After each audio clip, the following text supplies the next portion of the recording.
Joyride Adventures of Pangasinan presents The Cradle of Pilgrimage and Historical Attractions, Bugalyon. A day in life as a buhay content creator with a good influence. Hey there, it's me, Kim Jong Vlogs. Hello mga ka-opa, kumusta ang adventure natin for this vlog series? For today's video in this content, lalakbayin natin ang lugar na mas kilalang historical pilgrimage attractions katulad ng Mount Zion at meron pang attractions sa simbahan ng Our Lady of Lourdes Parish na matatagpuan yan sa bayan ng Bugalyon. Kaya ano pang hinihintay nyo? Tara! Explore muna tayo sa adventures na sulit at tiyak na mabubusog ang trip na lakad ng buhay. Tara, let's go na sa Joyride Adventures natin! Hello mga ka-opa, so nandito po ako ngayon sa bayan ng Lingayen para hanapin ang daan papuntang Bugalyon. Siguradong mabubusog ang inyong mata sa paglalakbay. Ano mang lakad man yan o trip ng buhay. Ma-experience mo rin mag out of town or city dito sa lalawigan ng Pangasinan. Talaga namang sulit na sulit ang oras sa paglalakbay at ma-enjoy mo rin mag out of town. So let's have some trivia muna tayo mga ka-opa. Alam nyo ba, ang bayan ng Bugalyon ay mas kilalang the cradle of pilgrimage and historical attractions. Isa ito sa dating original na pangalan ng bayan ng Bugalyon ay ang Salasa. May mga iba't ibang pasyalan na matatagpuan sa bayan ng Bugalyon. Katulad ng Mount Zion, isa ito sa spot ng pilgrimage center o mas kilala sa popular destination ng pilgrimage site ng Mount Zion. Hanap mo ba ay landscaping adventure na hindi nakakasawang unwind buong oras? Well, it's a getaway perfect moment ng buong pamilya at barkada. So, saan na ba tayo pupunta? To the moon, road trip, brum brum, skr skr. Teka, hindi pa tapos ang trivia tungkol sa Mount Zion. At meron pa, ang Mount Zion Pilgrim Site ay isa sa mga magagandang tanawin at mapayapang pasyalan na matatagpuan yan sa bayan ng Bugalyon. Talaga namang worth it ang adventure feels at samahan pa rin ng mountain bike cycling routing for the joyride experience. O, diba? Nag-enjoy ka na, wala ka nang hahanapin pa. Kung makikita ninyo po itong daanan ng Lingayen papunta sa iba't ibang bayan sa ilang lugar, may mga signage direction na may lilikupayan pakaliwa sa direksyon ito ay doon ang papuntang Bugalyon, Aguilar, mga Tarem at iba pang lugar.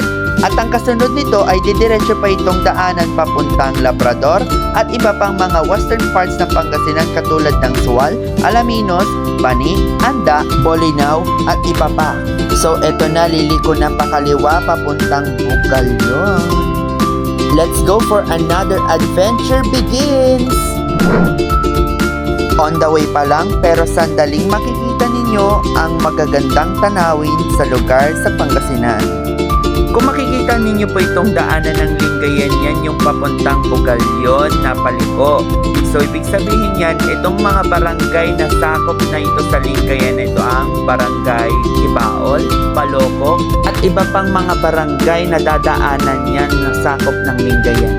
Talaga lang, bayan ng Lingayen. So, ano na, mga ka-opa? Ready na ba kayong mag-enjoy, maglakbay, at mag-explore sa buong lugar sa Pangasinan? Kaya tara, Gino G's Experience Getaways na hindi ka mabibitin! Let's go for another exciting adventures again and again! Kahit saan mang magpunta, kapit lang sa experience na hindi ka magsasawang mag-enjoy at maglakbay patungo sa hinaharap natin. Let's take for another trivia. Alam niyo po itong bayan ng Bugalyon ay parte ng 2nd District dito sa Pangasinan.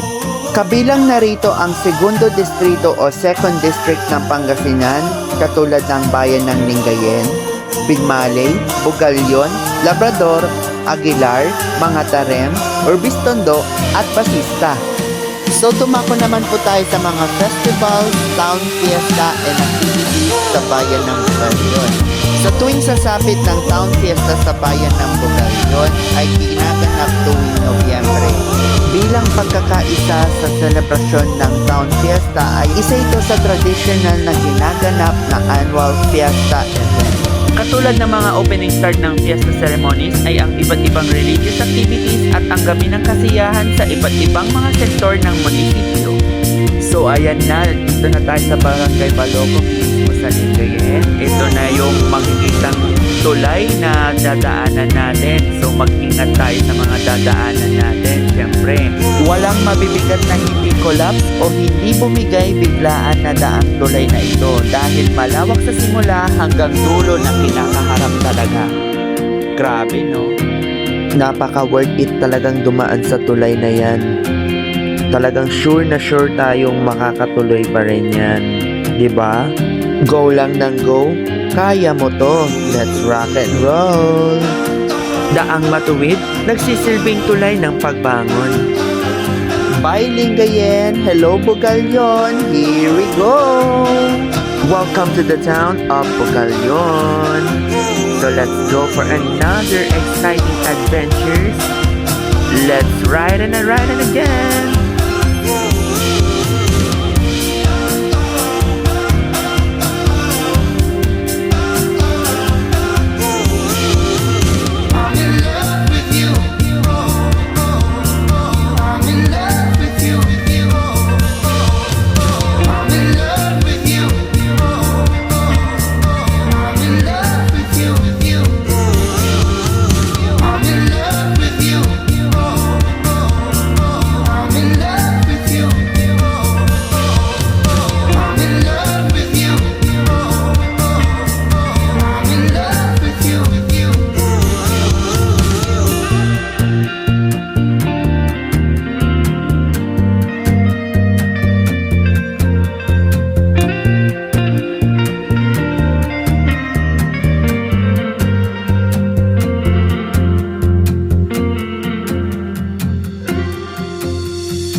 But wait, there's more trivia.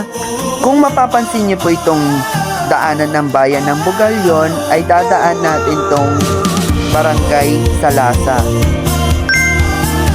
Nasubukan mo na bang pumunta ng church sa bayan ng Bugalyon? Kung hindi pa for the first time, well, first time mo rin itong mapuntahan yan.